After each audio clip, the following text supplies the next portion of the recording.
तो बच्चों इस चैप्टर का last question end of the chapter में से क्वेश्चन नंबर 16। तो लास्ट क्वेश्चन डिस्कस करते हैं, क्वेश्चन नंबर 16। क्वेश्चन नंबर 16 क्या कहता है? Plot the points A B C and D. तो हमारे पास 4 पॉइंट है, इन 4 पॉइंट्स को प्लॉट करना है। तो ए पॉइंट है एक हमारे पास 2,1, एक पॉइंट बी है आपके पास, बी के कोऑर्डिनेट क्या है? -1,2। एक पॉइंट आपके पास सी के कोऑर्डिनेट क्या है? -2, -1। And last point is D के कोऑर्डिनेट क्या है? 1, -2। तो कहता है इन द कोऑर्डिनेट प्लेन में शो करना है। Is A B C D a square. तो सबसे पहला क्वेश्चन ये पूछ रहा है आपसे कि बताओ ए बी सी डी एक स्क्वायर है। सबसे पहले तो ये बताना है। फिर कहता है कैन यू एक्सप्लेन वाई। फिर ये भी बताओ कि ऐसा क्यों है। What is the area of this square. Last में हमको एरिया भी बताना है। एक तो वाई बताना है क्यों है, और एक एरिया भी बताना है आपको। 1 बाय 1 हम इन तीनों क्वेश्चंस को डिस्कस करते हैं। तो देखो सबसे पहले आपको क्या करना है, ग्राफ का यूज करते हुए आप इन चारों पॉइंट्स को लोकेट करोगे। मैं एक रफ डायग्राम बना रहा हूं यहां पर, ठीक है। मैंने एक रफ डायग्राम ले लिया इसका। तो ये मेरे पास जो पॉइंट है ये ए है। ए के कोऑर्डिनेट क्या है? 2,1। बी के कोऑर्डिनेट क्या है? -1, 2। सी के कोऑर्डिनेट क्या है आपके पास? -2, -1। एंड डी के कोऑर्डिनेट क्या है आपके पास? 1, -2। तो मैंने चारों पॉइंट्स को लोकेट कर दिया है। तो कहता है कि इन चारों कोऑर्डिनेट्स का यूज करते हुए मुझे बताओ क्या ये मेरा स्क्वायर है। तो स्क्वायर बताने के लिए सबसे पहले आपको पता होना चाहिए स्क्वायर की प्रॉपर्टीज। और स्क्वायर की प्रॉपर्टीज क्या क्या होती हैं? स्क्वायर की प्रॉपर्टीज मैं इसके अंदर ही लिख देता हूं। अगर ये हमारा स्क्वायर बन जाता है तो स्क्वायर में सबसे पहले होता है ऑल साइड्स आर इक्वल। जितनी भी साइड्स हैं उन साइड्स की जो लेंथ है वो सब इक्वल होंगी। All sides length are equal. Second कहता है ऑल डायगोनल्स आर इक्वल। कितने डायगोनल होंगे इसके अंदर? 2 ही होंगे। तो मैंने तो ऑल वर्ड लिख दिया है तो कोई बात नहीं। Diagonals are equal. तो सबसे पहले तो आपको ये चेक करना है कि हमारी दोनों साइड जितनी भी साइड है इसकी वो सबकी लेंथ बराबर आ रही है नहीं आ रही है। लेंथ निकालने के लिए क्या करना पड़ेगा? लेंथ निकालने के लिए डिस्टेंस फॉर्मूला निकालना पड़ेगा। और डिस्टेंस फॉर्मूला क्या पढ़ा है हमने? डिस्टेंस फॉर्मूला हमने पढ़ा है, मैं इसी के अंदर लिख दे रहा हूं डिस्टेंस फॉर्मूला। डिस्टेंस फॉर्मूला क्या पढ़ा है हमने? d =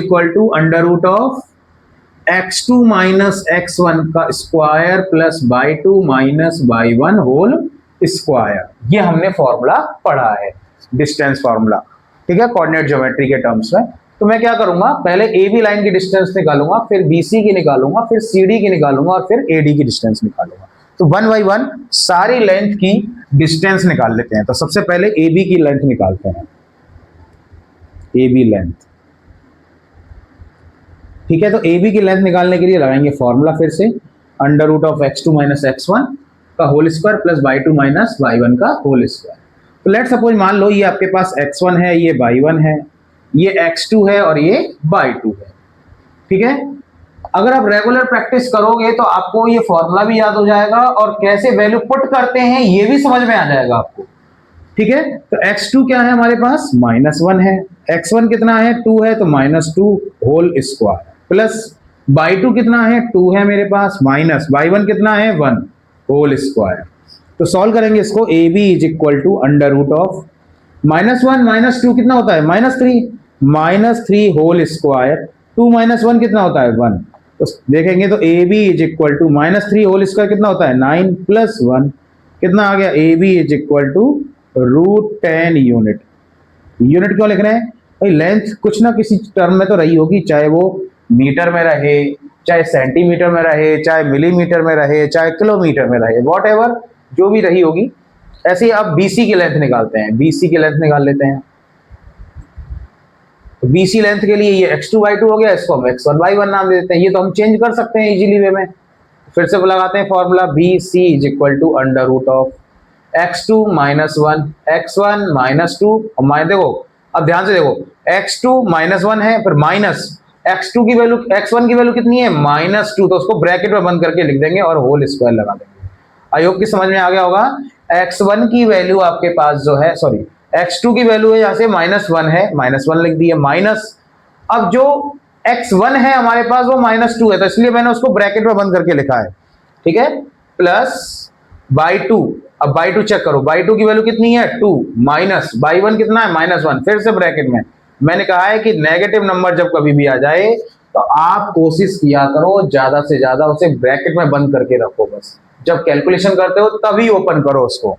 तो BC is equal to under root of, solve करेंगे इसको, -1 minus into minus plus 2 whole square plus 2 minus into minus plus 1 whole square. तो सॉल्व करेंगे BC is equal to under root of 2 minus 1 1 होगा, 1 का square, 2 plus 1 3 होगा, 3 का square. तो solve करेंगे BC is equal to under root of 1 plus 9, तो कितना आ जाएगा answer, BC is equal to √10। ये भी यूनिट्स रहेगा कुछ ना कुछ। चलो आगे मूव करते हैं। नेक्स्ट कौन सी लेंथ निकालते हैं हम, CD, length of CD, CD की लेंथ भी निकाल देते हैं, ठीक है, अंडर रूट ऑफ, अब देखो ये x1 y1 हो गया तो इसको x2 y2 नाम दे देते हैं, ठीक है। तो देखो x2 कितनी है हमारे पास 1 है, माइनस x1 कितना है माइनस का है, तो इसलिए ब्रैकेट में बंद रखेंगे, इसका whole square, plus next check करेंगे बाई 2 -2 है, माइनस बाई 1 कितना है -1, फिर से ब्रैकेट में बंद रखेंगे, देखेंगे CD is equal to under root of, bracket solve करेंगे 1 minus minus plus 2 whole square plus -2 minus minus plus whole square. तो CD is equal to under root of 2 plus 1 3 का होल स्क्वायर प्लस -2 प्लस 1 -1 का whole square. CD is equal to कितना जाएगा 9 -1 का whole square कितना होगा +1 होगा, तो CD इज इक्वल टू कितना आ गया √10। ये भी यूनिट्स लिख देंगे, इसमें भी इसकी लेंथ जो भी रहेगी, ठीक है। CD की भी आ गई। लास्ट बचा कौन, AD निकालते हैं अब, लेंथ ऑफ AD,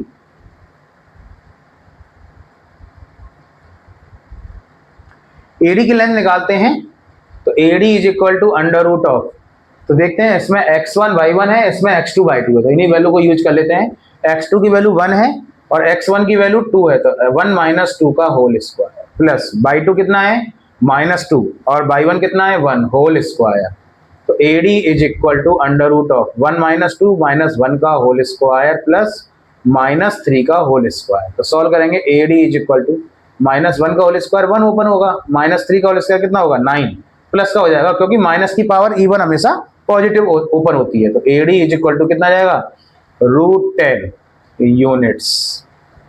तो ये आपके पास AB का आ गया, BC की लेंथ आ गई, CD की लेंथ आ गई और AD की। तो हमने देखा चारों लेंथ इक्वल हैं, हाँ या ना, चारों की लेंथ इक्वल है। अब क्या रह गया, स्क्वायर फाइंड आउट करने के लिए डायगोनल्स भी चेक करने पड़ेंगे। अच्छा, इसने डायगोनल्स भी क्यों चेक करवाए, डायगोनल्स भी इसलिए चेक करवाए क्योंकि आपको पता होना चाहिए कि दो सिमिलर फिगर दिखाई देती हैं कुछ हमें, एक स्क्वायर होता है और एक रोम्बस होता है।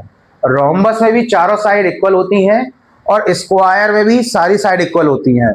तो हम ये कह नहीं सकते प्रॉपर चारों साइड इक्वल होने पर कि ये फिगर मेरा रोम्बस होगा या स्क्वायर होगा। डिफरेंट कहां क्रिएट होता है, डिफरेंट क्रिएट होता है डायगोनल्स में। जब रोम्बस होता है, रोम्बस के अंदर डायगोनल दोनों जो होते हैं वो अनइक्वल होते हैं, but in the case of square diagonals equal होते हैं। तो मैं क्या करूंगा 1 बाई 1 इसके डायगोनल्स निकालूंगा। कौन कौन से डायगोनल्स, एक तो होगा हमारे पास AC और एक होगा हमारे पास BD। तो ये हमारे पास दो डायगोनल होंगे, ठीक है। तो मैं क्या कर रहा हूं, इनको चेंज कर दे रहा हूं, ये मेरे पास x1 बाई 1 हो जाएगा मेरे पास। ये आप चेंज कर सकते हो जैसे हम लाइन ले रहे हैं उसके अकॉर्डिंग। ये x1 बाई 1 है तो इसको x2 बाई 2 लिख दो, ठीक है। तो सबसे पहले मैं डायगोनल की लेंथ निकालूंगा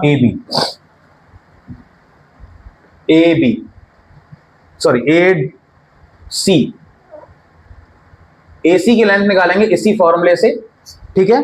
AC की लेंथ निकालते हैं तो यहां से x2 की वैल्यू कितनी है -2 और x1 की वैल्यू कितनी है 2, -2 का होल स्क्वायर प्लस बाई 2 कितना है हमारे पास -1 माइनस बाई वन कितना है 1, तो सॉल्व करेंगे AC is equal to under root of -4 whole square plus -2 whole square.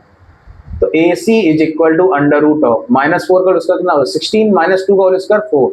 AC आ गया आपके पास √20 यूनिट्स। ठीक है, आपके पास AC आ गया। अब इसी तरीके से हम निकालेंगे क्या BD डायगोनल की लेंथ निकालते हैं अंडर रूट ऑफ, सॉरी मैंने BC लिख दिया गलती से, BD लिखेंगे। BD के लिए चेक करेंगे तो x2 कितना है -1 और x1 कितना है आपके पास -1 का होल स्क्वायर प्लस, ध्यान से देखेंगे बाई 2 कितना है 2 है आपके पास और बाई 1 कितना है -2, तो -2 ब्रैकेट में बंद रखेंगे इसको। तो BD को सॉल्व करते हैं, -1 का होल स्क्वायर कितना आएगा -2 होल स्क्वायर प्लस, सॉल्व करेंगे 2 माइनस इंटू माइनस प्लस, तो 2 + 2 हो जाएगा होल स्क्वायर। तो सॉल्व करेंगे BD इज इक्वल टू -2 का होल स्क्वायर कितना होगा 4 और 2 + 2 4 होगा, 4 का होल स्क्वायर 16 हो जाएगा। तो BD की लेंथ कितनी आ गई आपके पास √20। अब ध्यान से देखोगे आप, दोनों की लेंथ बराबर है, दोनों डायगोनल की लेंथ बराबर है और चारों साइड्स की लेंथ बराबर है, तो हम क्या बोलेंगे ये क्या हो जाएगा एक स्क्वायर हो जाएगा। तो यहां लिखेंगे y में लिखेंगे सीधा, पहले सबसे लिखेंगे yes ABCD is a square. 3 question पूछे गए हैं, पहला पूछा गया ये क्या ABCD स्क्वायर है, तो लिखेंगे हाँ yes ABCD is a square. फिर आपसे पूछा गया क्यों है, because of all sides length are equal and diagonals are equal.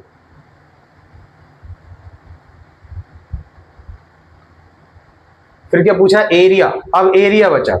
Area क्या होता है स्क्वायर का साइड इंटू साइड होता है हमारे पास, हाँ या ना भाई, एरिया क्या होता है साइड इंटू साइड। अब साइड की लेंथ कितनी आई है √20, तो area is equal to √10 multiply √10, sorry √10 है, तो सॉल्व करेंगे रूट सेम रूट का मल्टीप्लाई करते तो रूट खत्म हो जाता है 10 यूनिट्स स्क्वायर। यूनिट कभी भी एरिया की लिखोगे तो इस तरीके से लिखोगे स्क्वायर में, तो एरिया ऑफ स्क्वायर आ जाएगा 10 यूनिट का स्क्वायर। ठीक है, आई होप कि समझ में आ गया होगा। फिर से मैं रिपीट कर देता हूं एक बार और। क्वेश्चन नंबर 16 है, इस चैप्टर का लास्ट क्वेश्चन है। कहता है कि आपके पास 4 कोऑर्डिनेट्स हैं ABCD, चारों के कोऑर्डिनेट्स दे रखे हैं आपके पास। कहता है कि बताओ सबसे पहले कि जो मेरे पास अगर इन चारों कोऑर्डिनेट्स को मैं ज्वाइन करा दूं तो ये मेरे पास एक स्क्वायर फॉर्म होगा, ये बताओ। अगर स्क्वायर फॉर्म होता है तो बताओ ऐसा क्यों है, और फिर इसका एरिया भी निकालना है।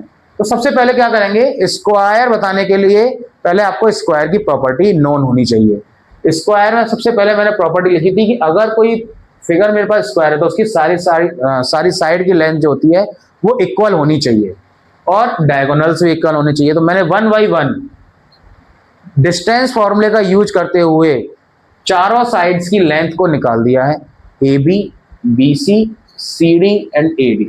फिर मैंने क्या किया है, डायगोनल की लेंथ निकाल दी है AC की और BD की।